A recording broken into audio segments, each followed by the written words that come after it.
Welcome to the Big Time Strength Podcast, featuring small school strength coaches making the big time where they're at. I am your host, Gage Rozier. Today's episode is sponsored by TeamBuildr. TeamBuildr provides strength conditioning software to athletics programs around the country. Whether you write your own programs or want access to over 100 templates, TeamBuildr can make your program more efficient, more accountable, and smarter when it comes to measuring your team's effort in the weight room. Visit their website and start a 14-day free trial at teambuildr.com. Thank you for listening, and I hope you enjoyed today's episode. Hey guys, thanks for tuning in today to the Big Time Strength Podcast. Today we have on Coach Aaron Siekmann. He's in his fourth year as the Athletic Performance Director at Black Hills State University, a Division II school. Coach Siekmann's an awesome guy, great coach. You can tell he has a lot of energy, cares a lot about his athletes. He has a great episode here, and I'm really glad he joined me here on a Saturday morning. He's getting ready to get everything started there for the semester and is super busy right now, so I really appreciate him coming on. I think you'll really like the episode. Again, he's got a lot of great stuff. Before we get to him, we're going to introduce the new little segment to the podcast. It's going to be me and Coach Peterson when he's on his host shows. We're going to share 3 to 5 minutes of some thoughts or some resources or something that we're digging into or thoughts we're having. Every show. I think it's just a way to keep things fresh a little bit and mix things up. So when I do my segments, it's mostly going to be article reviews or resource reviews. We'll call them resource reviews. It's going to be articles or podcasts, books that I'm digging into. Kind of share some of my notes on it, some of my thoughts on it, maybe how I'm using it here at Jewel. So for my first one today, I'm going to talk about the article written by Brian Mann on EliteFTS.com. It's Before You Social Media Shame Athletes' Poor Technique. I'm sure a lot of you have already read it. It's kind of a newer one on EliteFTS. I will hook the link up in the show notes. But he nailed a lot of my thoughts on this topic in this article, and I'll kind of read through some of the highlights I have on it. But as you guys all know about social media, everybody's got Twitter and everything now. And, recently it seems like, anytime there's whether it's an athlete putting a video up with terrible technique or a weird exercise that no one knows, but someone's trying, or a coach acting, in a weird way or way outside of the norm to get his guys fired up, we are so quick to just retweet and blow that coach up and how this is a disgrace to the profession and this coach doesn't know anything and this, and this. And it bugs me just because there's just so much context we don't know. That coach could be the best coach in the world and had a bad day. And that's some of the stuff that he mentions in this article, Coach Brian Mann. So a couple of his main points. Number one is never take one snapshot of one instance in the program as a verification of the whole program. Kind of what I just mentioned there. He said there's many reasons why that could have happened. It could have been a testing day. The athlete could have just been going rogue on his own and done his own thing, and that doesn't, 99% of the time he hits that lift with perfect technique. That was just the one time that he kind of missed and it ended up on the internet. That does happen. So it doesn't mean the coach is bad. It could be just a rogue athlete doing his own thing and not a whole verification of the program. His second point, kind of with that same topic, is it's beneficial for others to not compare themselves against an unattainable and frankly a fantasy standard, that they need to realize that there is wiggle room in the weight room. So what he's getting at there is that these coaches, it's okay to put bad form on social media, because I guarantee you, in my program 100%, some of these bad videos out there of athletes doing terrible technique, I have seen that exact same thing in my weight room. And to act like it doesn't happen in your weight room is a joke, in my opinion. It does happen.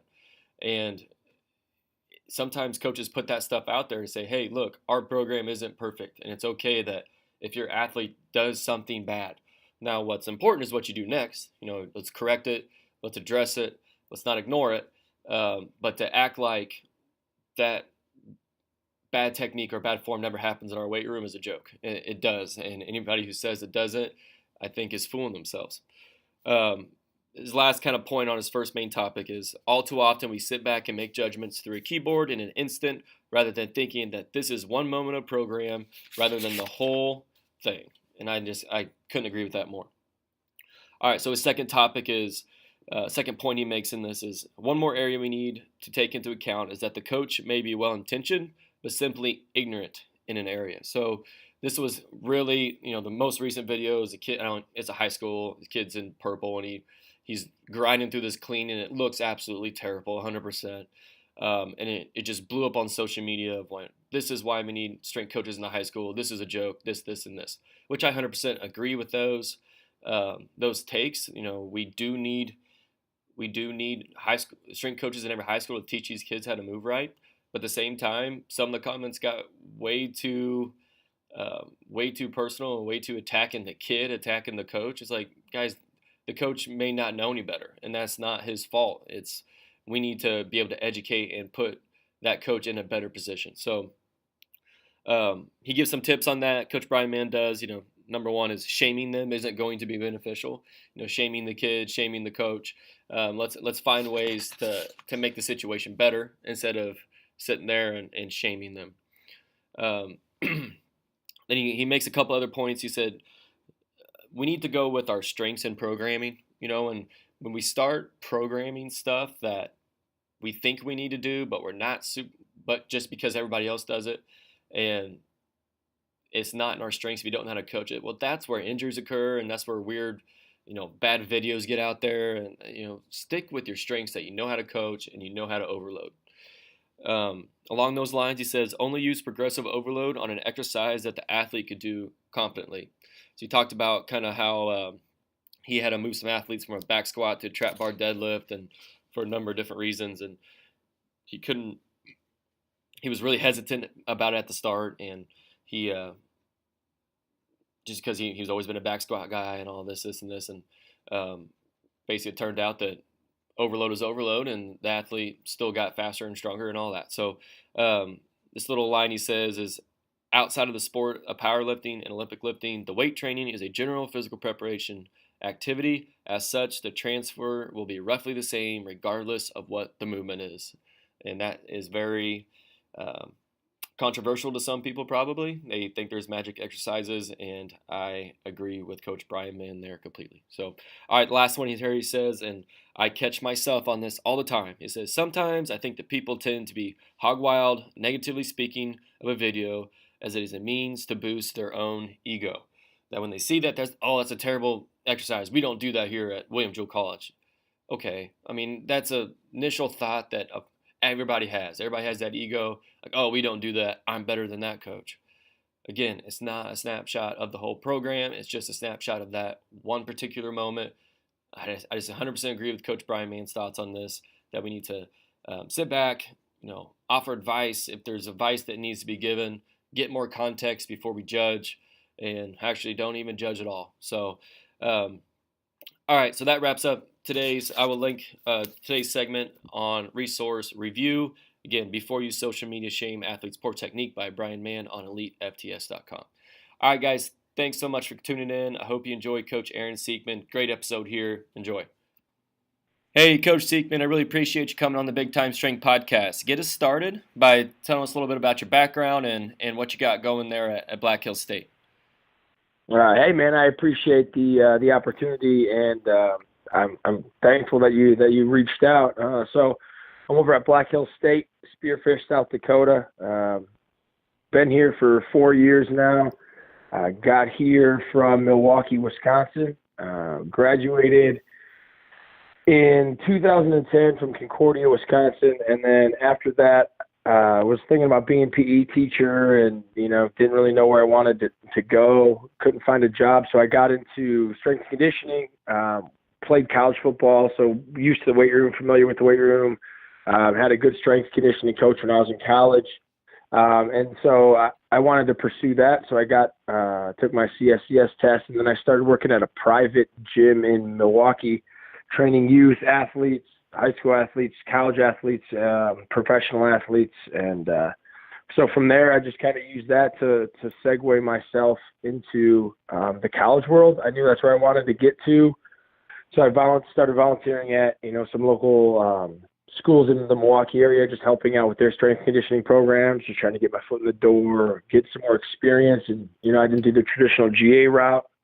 So I wanted to make sure I could, build a strong resume for myself.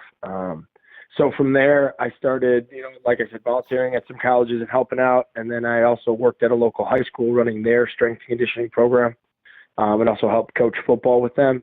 And then from there, I got to Black Hills State in a roundabout way. I was training one of the assistant basketball coaches when he was in Milwaukee for his career overseas. He wanted to go play basketball overseas, so worked with him to get him ready and develop his strength, his functional abilities, and all that stuff. And after he was done playing, he took the job at Black Hills State, called me up when their strength coach left, literally right when school started, like middle of the football year. So called me up, and that's how I got out here. Well, that's a great experience you got there, and that's really awesome, just the connections you've made. So talk a little bit about how you think, because when you said you were in the private sector a little bit, and it's kind of got me going a little bit on that, how do you think that experience there helped shape you as a coach? But, obviously led to you helping get that Black Hills State job. So if there's coaches out there in that private sector, what advice would you give them if they're wanting to push towards the college ranks? Mm-hmm. When being in the private sector, you are still an effective strength coach. You are a great strength coach. So don't let people tell you that you're not because you're in the private sector was my biggest thing. I learned is, just because you're doing what you're not in a college or a high school, you're still being able to impact and change kids' lives. And sometimes, it's more hands-on, smaller groups, so you get more individual attention in the private sector. But the biggest thing is just learn who you are as a coach, your style, and what you bring to the table, and then get really good at those things. Being in the private sector, it's good to experience a wide range of athletes. I was dealing with, fifth graders, all the way through professional athletes. So you see a wide range of skill and ability. And, we all have those, hey, this is my workout, this is what we're going to do, but you have to adapt and improvise because of the athlete or, something's going on, they're running late from practice, or, you got to be able to think and move on your feet a lot more in the private sector because things can get kind of bottled up and schedules are always changing with parents not being able to get their kids there at a time or getting them there earlier, or, so as much as you want to try and keep a consistent schedule, it's hard because a lot of the athletes that I was dealing with couldn't drive yet. So it really worked around their parents' schedules. Right. Which, like I said, makes you got to adapt. You're like, oh crap! Like there's 4 kids here. There's supposed to be, 1, and now how are you going to put all these kids through a workout?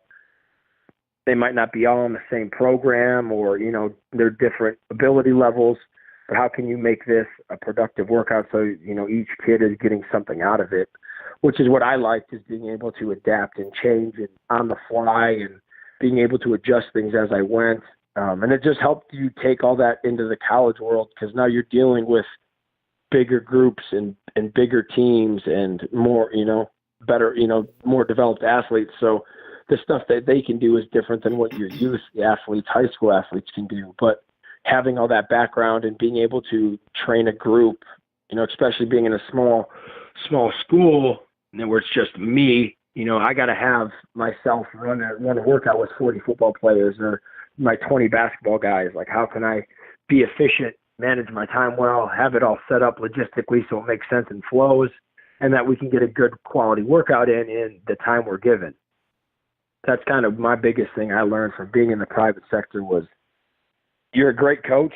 Kids are coming to me for the opportunity to become a better athlete. So, what you're doing is working, and just learn how to move and flow and progress things based on the athletes you're dealing with.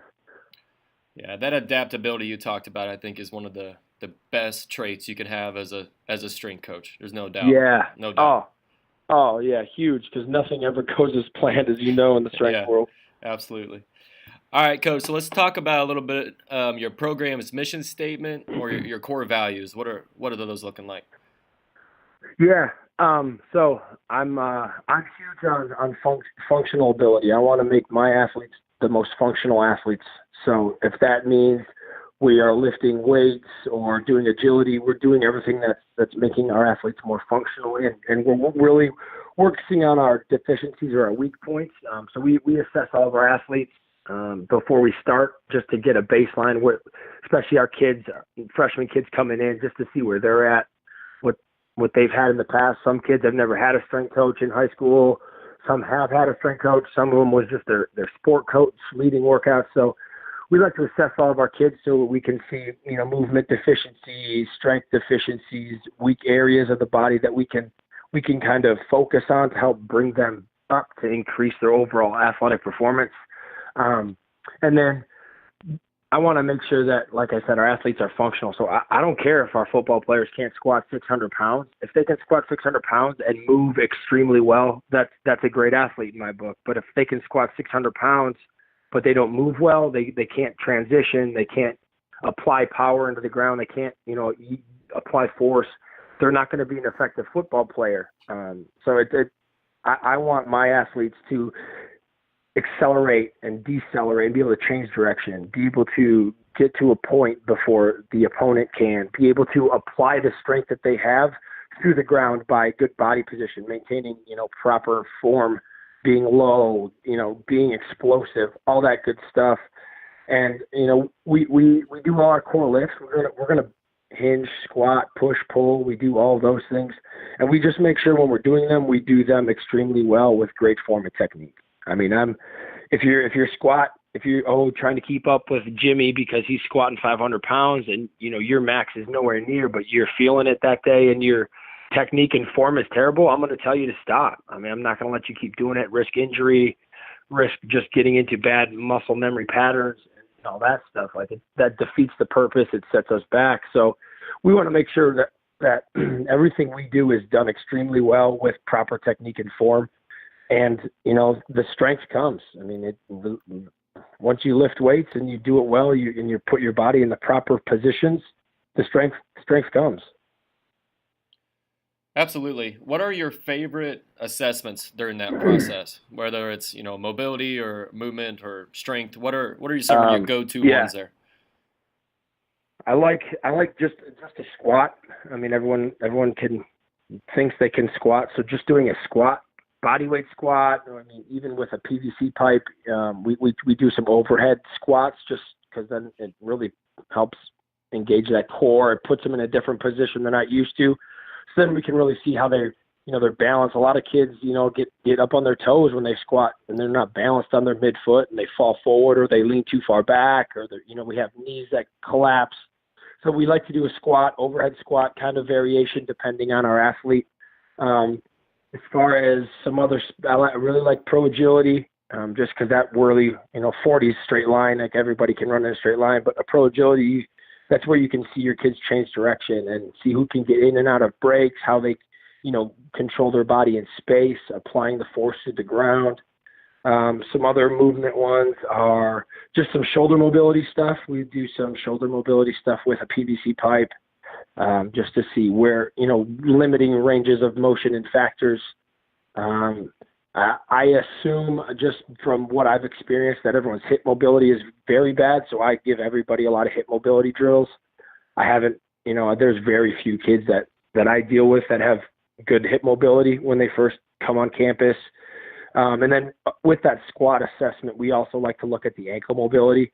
Just as you know, being in athletics, rolled, sprained ankles are one of the most common injuries, and, people don't think it's that big of a deal. But when you keep doing it for a while, builds up that scar tissue, limits that mobility. So we like to see where our kids' ankle mobilities are, then we can help, do some ankle mobility stuff with that. Or we know when they squat, we can get them on some plates to help elevate their heels or, something around those levels. But we want to make sure we evaluate all major parts of the body and then see how they move. And then that'll give us a good bridge to develop programs that'll help be specific for their needs. Yeah, and that's where I wanted to go next. So what's the next step of that? You assess them, they do their squat, you see you have, this group of kids has ankle issues or whatever it is. Yep. How do you give everybody, ankle drills then? Or is it these 5 guys, you have extra ankle work? How do you put that in your program? Because that's something I struggle with a lot. When there's a lot of teams and no staff, you can't get – it's hard to do that. So what's your process there? Yep. So after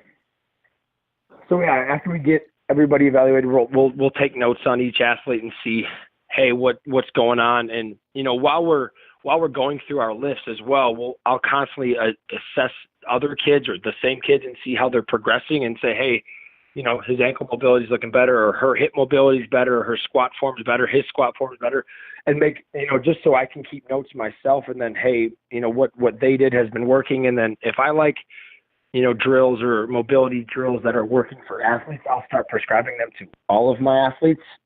If I'm seeing results with one, why can't I get the same results from everybody? Right. But so what we'll do is we'll roughly assess them, and I get all my information. We'll do our warm up, and then before we start every lift, I have every program, every workout's got some pre-work mobility stuff that we do. So every athlete will have, mobility pre-work stuff to do. Some of it's the same for some of them, and then the ones that need extra focus on hips, ankles, or whatever will have added mobility for that area in their programs. So maybe, for a little extra ankle mobility for, some pre-work before we start our squats or our cleans, or, some lower body stuff, or some added hip mobility with some hurdles or with foam rollers, or, whatever we're going to use for that to help increase that mobility. I'll have those athletes do. Those other athletes will still be doing other versions of mobility stuff, but I'll give more specific or direct mobility, focus to the kids that I have that are, weaker or need extra attention in those areas. So that's kind of how I've tried to do it, is give mobility and pre-work stuff to everybody, and then give extra of whatever's needed to the kids that have those issues. Gotcha. Yeah, that sounds like it works. It's always been a challenge of mine here, so we need to be better at it. Always looking for ways to implement that. So, all right. So I can always be better too. Yeah, no doubt. How would you describe the culture of your program? So when I first got there, I didn't know what to expect. It wasn't, like, what are the kids, how are the athletes, what do they do, and everything like that. But when I got there, I didn't think the culture was a good culture. I didn't really like it. There wasn't much accountability. I had kids missing lifts. I had, people coming and going as they pleased, or, hey, I'm going to make my lift up later, or, hey, I can't, come in or whatever. And it was just like, and everyone was just letting it slide. Like, it was the norm. And so after my first, season, I guess, my first fall there, I got to, able to interact with all the teams, and was like, okay, going into the, Christmas break. After Christmas break, I had an overhaul of, everything. Had a meeting with all the teams and said, hey, policy going forward is you come in here and you work. Like, I want you to treat this like a practice. I want you to come prepared, not 5 minutes late, not walking in the door tying your shoes. You come prepared and ready to work. And that means you're there 5 minutes early, you're stretching, you're rolling, you're doing whatever, pre-lift stuff you want to do, trigger point release. And my policy is if you're late, I send you home. That's a missed lift. Then you have, then we deal with your coach. You do a consequences. So I'll put them through an extra workout, or, make them do something hard after they're done, just to kind of, hey, we don't miss workouts here. I put everybody in groups. So, hey, you're lifting with 3 other players on your team. You got to hold yourselves accountable. You all need to be here. If you're not here, you all have repercussions for missing. And it's one of those things. It's really changed. Like, I have nobody missing lifts besides, like, if they're sick, or if they have a study tutoring session with a professor, which, we understand they're student athletes, but for the most part, no one's missing lifts just because they don't want to lift. Everyone comes in, they work hard. We have a lot of fun, which is my biggest thing, is I wanted to make it a fun environment, because it was all, before it was very, mundane, and they didn't really look forward to coming to the weight room. Like, there was nothing exciting about the weight room. So, we overhauled the entire facility as well, put a bunch of cool graphics and wraps on the wall, made it look inviting, put some places for the kids to come and just sit and relax and hang out, and just kind of build a camaraderie that, hey, the weight room isn't a bad place. You can come in here. You can, between classes, you can come to the refueling station, get some snacks, chill for a little bit, go to class. My door's always open if they want to come hang out and just, talk shop or just talk, about life. Like, I've made myself very approachable and very open to the athletes. So if there's anything ever wrong, I want them to feel like they can come talk to me. Hey, something's going on at home, or, whatever.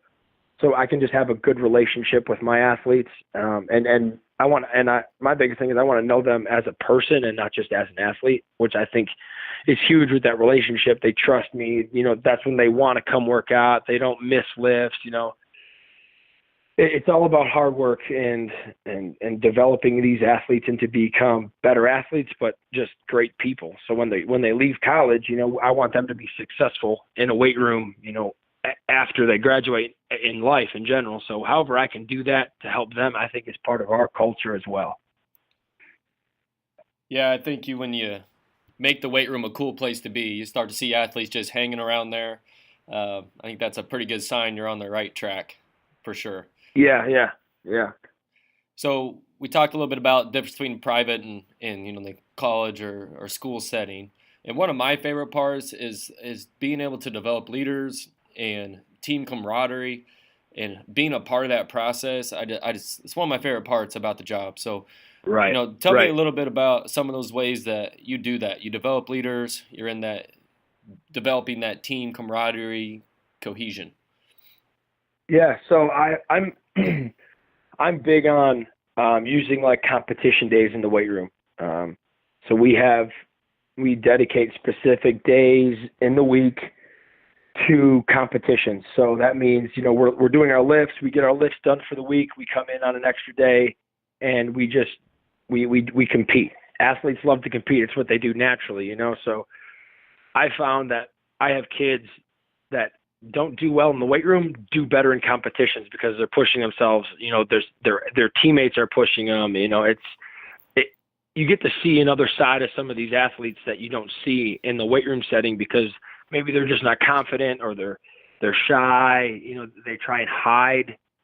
But you put them in a competition setting with their teammates and put them on teams and say, hey, you win, you get a trophy. And then you get to see some athletes getting after it, competing and trying to be better. So how I set up my competition days is, so for instance, if I have my football team in, I'll bring all 80 football players in on a Friday morning or Thursday morning or whatever day we determine to be our competition days. I'll talk with our football staff and see what days, they're free and want to do stuff. So we'll come in, we'll bring them in, we'll make them draft into teams. So they pick their teams. So, as an athlete, who you want on your team that works, that doesn't work, that's a leader, that's not a leader. So we'll pick different kids, so it's not the same kids drafting every week. That way other kids have a chance to be a leader and pick teams and stuff. So they'll pick teams, they'll draft teams, they'll even themselves out. So we'll usually get 8 teams of anywhere between 8 to 10 kids in a team. And then from there, we'll give them their challenge. So it'll be, for instance, last year we had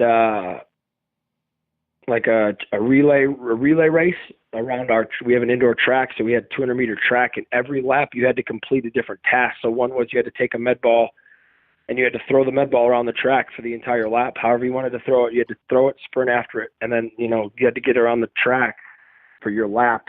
And then the next lap would start and you would have to drag a tire or pull a tire, or one of them was you had to push a plate around the straightaway, then you had to run the curve, then push the plate on another straightaway. It's challenging stuff. It's not stuff that is easy. It's a tough thing. We want it to be mentally challenging, but at the same time, we want these guys to step up and lead their teams. It's not the captains that are on the field every day. It's our backup O-linemen or our backup corner that are in charge of these teams, and then you get to see kids step up and be leaders that aren't normally leaders. That because they might not get the opportunity on the football field or in the weight room. They follow other people, but I like to put kids in positions that they're not in positions normally and see how they react. Some kids, exceed, and some kids, that's just not what they want to do. So, they don't know how to run their team, or they don't know how to organize their team to get the most points in the competition, or how to complete the most laps in the amount of time. So I think there's a lot of ways to develop leaders. Lifting and being in the weight room is one way, because kids step up and become leaders when they see their own teammates not holding themselves accountable, or skipping reps, or missing sets, or whatever it is. And then another way is just putting them in that competition type setting and saying, you know what, John, you're the captain today. You pick your team, you organize it, and you run it. And putting those kids in positions that they might not be used to will help them either become leaders or realize, yeah, I'm not a leader for a reason. And, after they do that, they're like, yeah, I don't want to do that anymore, but you want to give every athlete the opportunity to do that, so they can find out, and you can find out, the coaches can find out who that, late in the game, who can step up and be a leader when they're tired. And it transitions and carries over from that. I mean, I do the same thing with our soccer girls, with our volleyball girls. So I have competitions with all my teams, and they love it. They get after it. It's good to see. A lot of good stuff there, Coach. And I think you mentioned right at the end there, the soccer and some of those other sports. For me personally, that's helped. Like for our women's soccer team, for example, we did something similar last spring with them. And man, that was huge for getting them to buy into the weight room a little bit, because the natural instinct of those girls is, they want to shy away from the weight room type thing. But man, that just made it so much better for them. They were better. Us as coaches were better because they weren't miserable. All around better experience for everybody. Yeah, they have fun. So they have fun. Like I said, athletes like to compete. That's what they do. That's what they've been doing since they were little. And one of the things I do is, at the end of all of our winter workouts,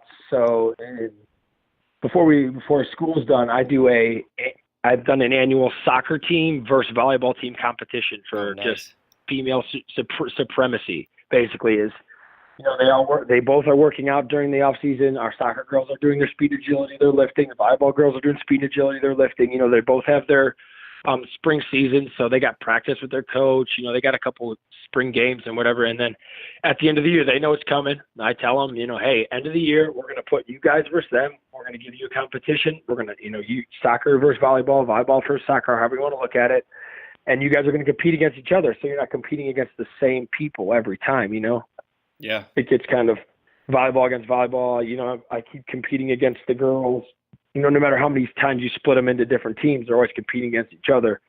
So then it brings a new dimension in when you're saying, okay, now you guys are staying together as your team, and you're going to compete against another team. Yeah. And I did that my first year here, and that really helped. I think getting buy-in from your female athletes is the hardest, just because a lot of them think, oh, I'm going to get big and bulky, I'm going to get huge, I'm going to lifting, and I don't like lifting, I don't want to it hurts, putting a bar on my back hurts, I don't like it, or I don't want to be sore, or it's one of those things that until you can show them and teach them, hey, what you think it happens in a weight room, what you see on social media isn't what it really is. Like, you're an athlete, we're trying to make you to be more athletic, to be more powerful, to be strong, like not to get big and bulky. And then having them do competitions, compete against other teams, having them realize that, hey, the weight room is fun.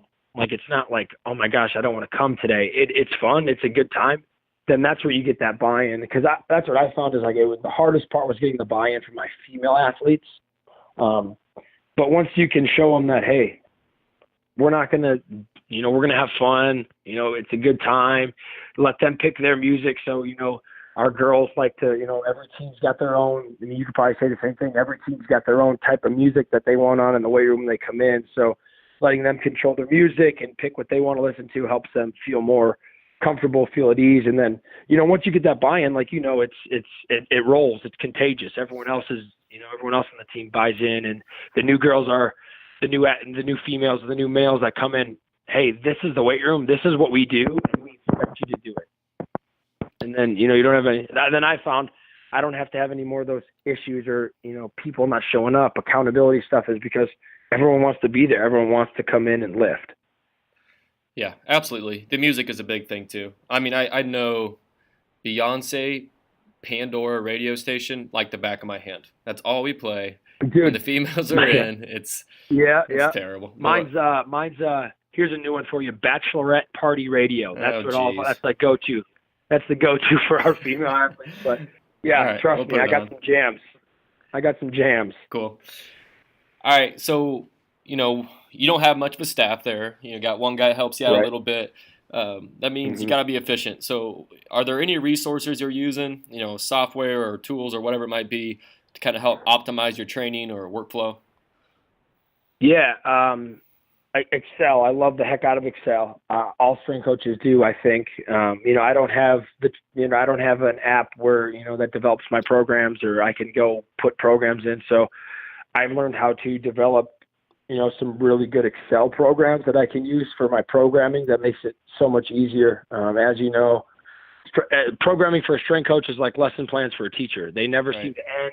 They always change. I mean, if you don't have a great way of, very streamlined process, they can take forever. I mean, when I first got into strength conditioning and got to the college level, I was like, oh my gosh, I'm programming like hours a day, every day.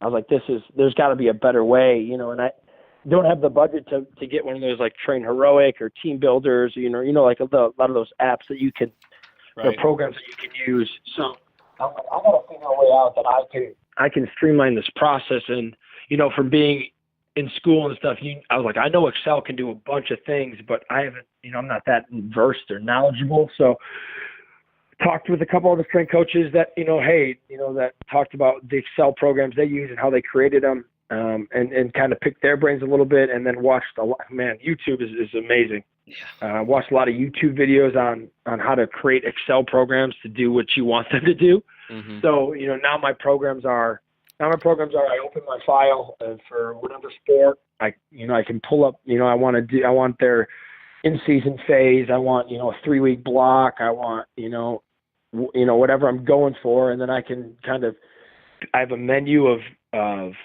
exercises, a pool, I guess, of exercises and different categories. So I could do squats. I can click category squats, and then I can click for under squats. I can do back squat, front squat, Zephyr squats. I mean, all those different options, and then pick that, and then the file or the program will automatically pick the max that I have for that athlete, and then I put the percentages in, puts the weights in, streamline the process. So I can hammer out programs now in 45 minutes to an hour, depending on what I'm doing, which saves me a lot of time.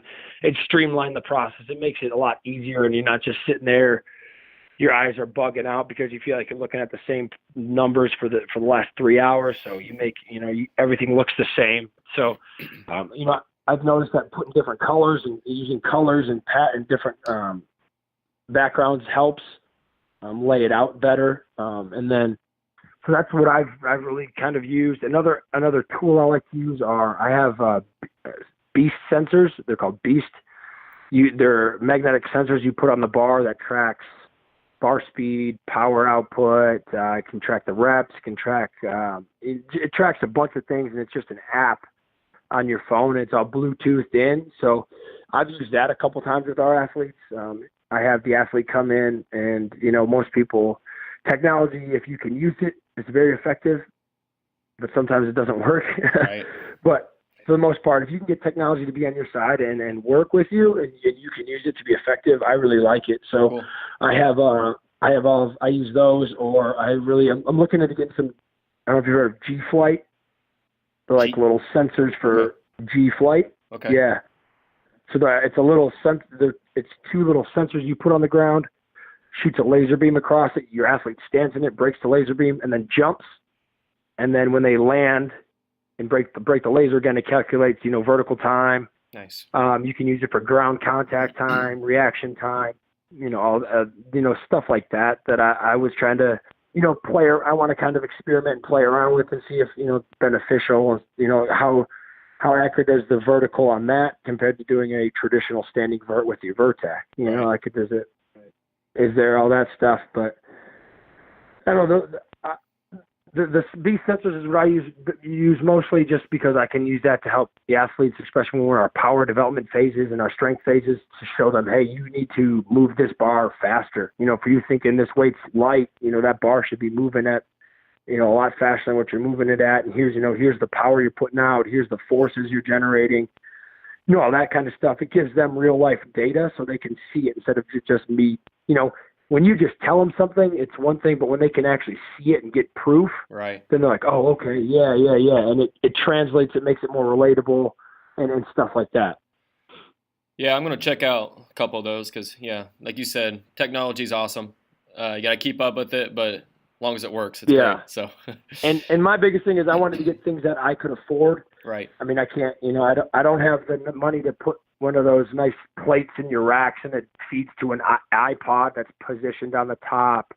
Like they have all that stuff. And it's like I wanted, so I, reached out to these companies like, hey, if, can I want to buy, whatever, one for every bar, what's your discount package? What can we do to make this work for me? And it's easy. You can put as many athletes as you want on a sensor. So, one athlete, the biggest part is what I don't like is you have to bring your phone. Like they have to have their phone to sync it. But as long as you keep their phone on their rack with that app running, and you don't have to worry about them texting and calling. And then I tell them as soon as we're done using those sensors. So if we're going to use those sensors for squats or hang cleans or a bench press or some rear foot elevated or single leg stuff. Once we're done, like those phones, you put those phones away on the out of our use or not texting, calling, right, doing all the other because I don't want your phone to be there to now and ruin the lift for everybody else because they're waiting for you because you got to call your mom or you got to text your girlfriend. So my biggest thing is just, hey, use them for what we're using them for. When we're done, you forget about them until we're done with our lift. So Absolutely. That's the biggest thing with the technology. But for the most part, I like it. If you want some more information there, we can connect later and I can give you all the stuff that I have and go about it that way. Yeah, no doubt.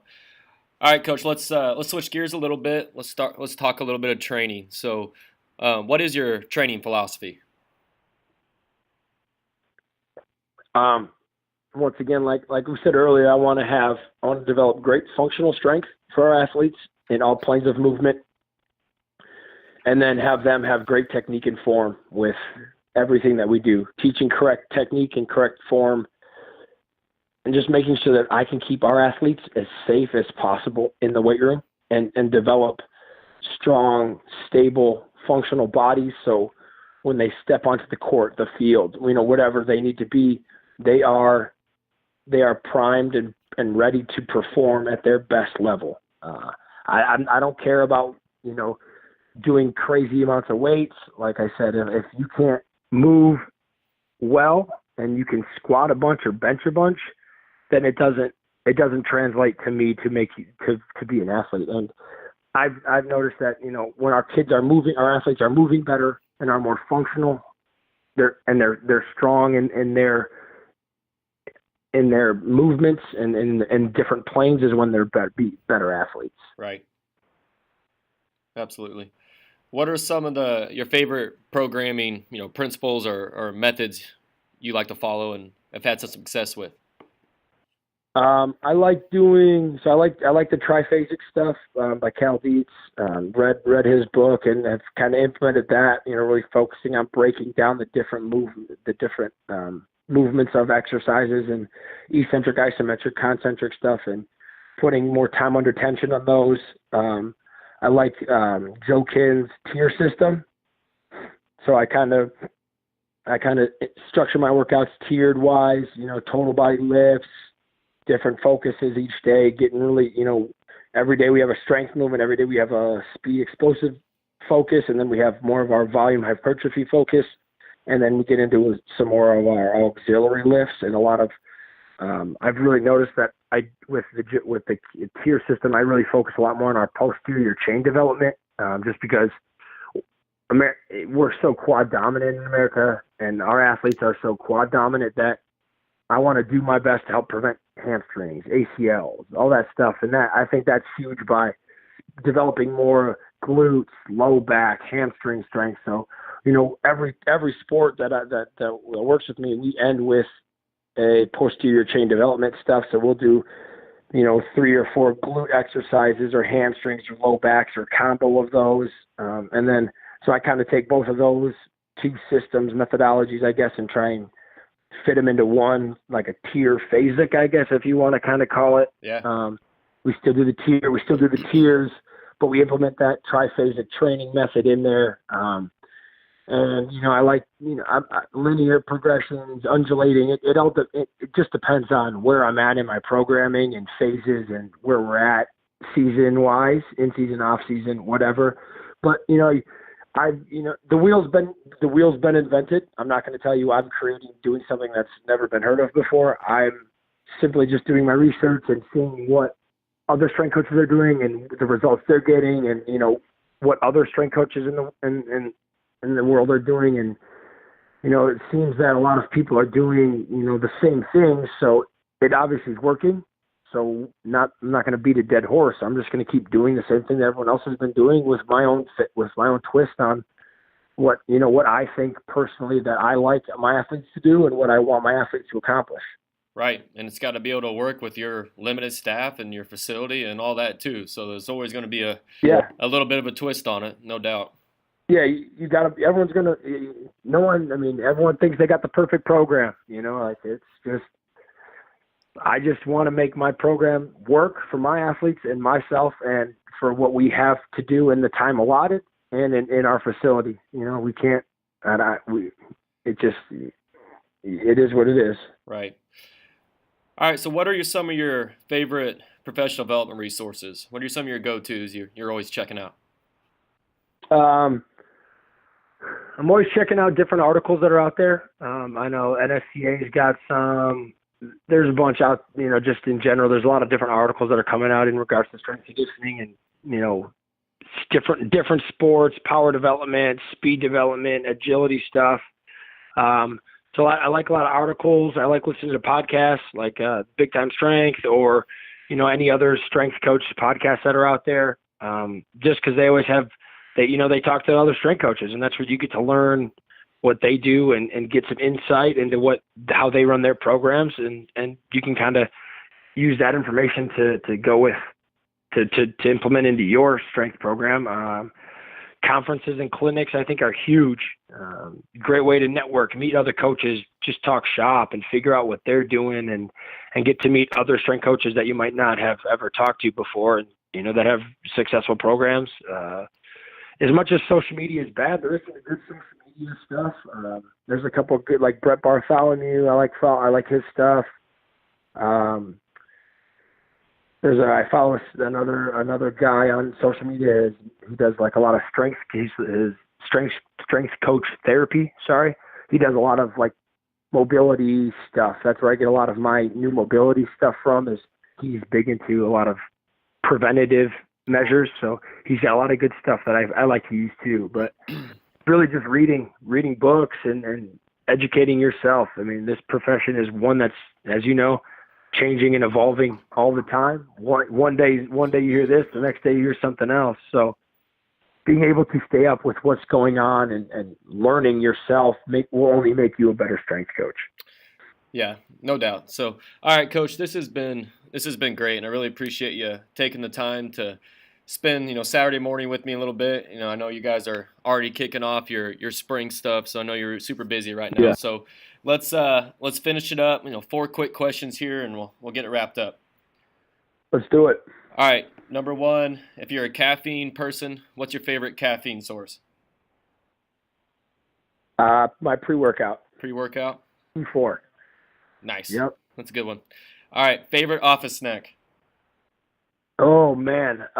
Couple options. I really like Quest bars. Okay. Convenient, easy, and I really like, if I have a little bit of time here, I'm going to take a chocolate rice cake, put some peanut butter on it, and cut up some bananas, and then make like a little rice cake snack there. That's my prime time. If I got like 10 minutes, I can sit down and enjoy that. Oh, game changer. So repeat that again, because I want to do that. What was it? So I take a chocolate rice cake, okay, and I put peanut butter on top of it. Okay. And then I cut up a banana or strawberries or, whatever you like to put on top of your peanut butter. And then there's your snack right there. Perfect. Oh, I'm going to do that. That's awesome. All right. Yeah. fats, carbs, proteins, baby. Yep, that's perfect. 15 minutes to train. What are you doing yourself? What am I doing myself? Right. I'm going to do a little complex, little barbell complex or dumbbell complex, depending on, what I'm feeling. Barbell complex, upper body, lower body stuff, total body, high intensity interval. Give myself minimal rest time. Just try and hammer something out. Be quick and effective. Nice. All right, last one. Small school strength coach who's killing it, deserves a shout out.